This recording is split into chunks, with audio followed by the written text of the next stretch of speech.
We grew up with that feeling. We always wanted to do something that was to do with the entertainment world. I loved to dance in particular. Melanie was more of the singer, to be quite honest with you.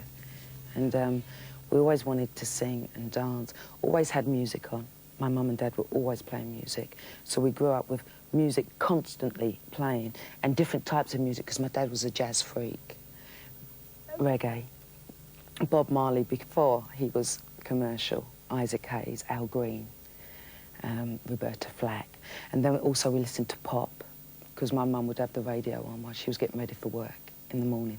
So we grew up with music all the time, and couldn't wait to grow up to go clubbing. Just couldn't wait to do that. Loved to club. So we was always around music. We loved everything about it. Melanie was in a nightclub with her friends one night and got talking to this guy, and he turned out to be a producer. And he said to her, you know, what do you do? And she said, I'm a model, really. I'm a model. She said, but I want to be a singer, really. And he said, well, that's interesting. He said, I'm looking for 2 girls. I swear, this is exactly how it happened. And he said, is there anyone else you can sing with? And Melanie said, yeah, my sister. So she called me at work, and at this point I was still working in the factory, in the clothing trade. And she called me at work and said that she had met this guy, and he wanted to get together with us and do some demos and blah, blah, blah. And I was like, great, yeah. I didn't really believe it. I thought, well, fine. And we just took it from there. He did. He started to get some demo time. And then we were signed by an independent label, Supreme Records, that had Princess at the time. They liked us, they liked what they saw and what they heard, because we had just rough demos. And signed us within weeks, to be quite honest. And then we went on the PA. Then they put us with Stott Aiken and Waterman. Then we did Showing Out, Get Fresh of the Weekend. And we spent, I don't know how long, but we spent, it seemed like an eternity. We spent a long time doing PAs in the clubs, totally unknown, promoting Showing Out. And then once it hit, it hit. It went to 24, I think, and we got Top of the Pops. And I remember that feeling. We were terrified that day, because we'd never been in front of the cameras before. This was completely new to us. It was like we were seeing a camera, and there was a man behind it, and there was all these lights. It was, we were freaked out, completely freaked. And we did it, and from there, the rest is history. It just flew. People liked us, and it just worked. It was great. We enjoyed it. We had a great time with it, but I think the side of being pampered, having the cars, travelling, I mean, going on a plane. I'd only been on a plane once before I became Mel and Kim. You know, I'd only travelled, and that was when I was, the first time I went on a plane was when I was 21. By 24, at 24 onwards, I had been nearly almost around the world, you know, and I don't think that we took that in properly. I mean, the first few rides, you know, and the limo picking you up, you know, you come out, you go, ooh, you know, you get in the back and you think it's great, you know, but that soon wears off. That soon wears off, and then it becomes hard work, because the more success you have, the harder you have to work, which is great. I mean, I think that that's how it goes, but it starts, unfortunately, sometimes to become unenjoyable. You don't enjoy it. You stop enjoying it.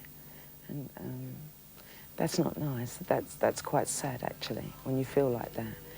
But I would say that doing the PAs, really, was the great time, and travelling, seeing the world, you know, and the good times we had, and just the laughs that we used to have. Sometimes I sit down and I think, God, you know, how did you deal with that? How did we all, not just me and my mum, you know, my family? I don't know. It's just, I guess it's an inner strength that you have. And I think if someone was to come to us and say, well, this is what's going to happen to you in 6 months' time, I think we'd freak out and would accept defeat straight away. It'd be like, well, I can't deal with that. So basically, what I'm saying is, you just don't know. You don't know until it happens. And I think it's a lot to do with strength and love as well. I think it's a lot to do with that. We really pulled together And we're really there for each other, ultimately more for Melanie, of course. But we dealt with it. But I would never want to go through that again, never. It's horrible. Don't Worry was something that I wrote with Craig, but a majority of the songs on the album were Mel and Kim, stroke Craig songs. So for me, that was a Mel and Kim album. So I kind of wanted to get out there and do it for her, do it for myself, for my mum. It was hard, but it was easy at the same time because I had so much confidence.